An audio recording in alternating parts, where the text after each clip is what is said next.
تہجد پڑھا کرو، کوئی ملے نہ ملے رب مل جاتا ہے۔ تہجد کا پہلا سجدہ ہی غم کا آخری سجدہ ہوتا ہے۔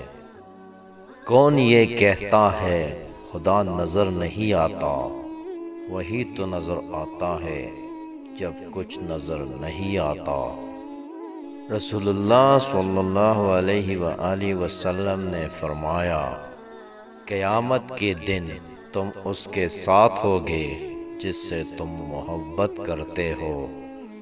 حضرت علی رضی اللہ تعالی عنہ نے فرمایا، رزق ہو یا محبت، قدر نہ کرو تو رب چھین لیتا ہے۔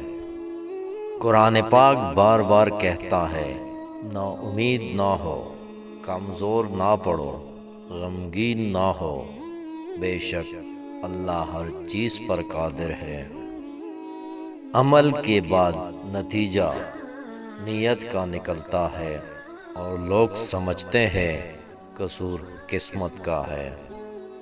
میں نے کہا میں نے بہت گناہ کیے ہیں، قرآن نے کہا انہ کان توابا، یقیناً وہ بہت توبہ قبول فرمانے والا ہے۔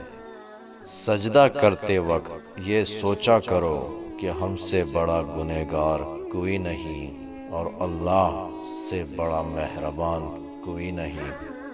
زندگی کی رفتار ایسی رکھو، کوئی دشمن آگے نکل جائے تو کوئی بات نہیں، مگر کوئی دوست پیچھے نہ رہ جائے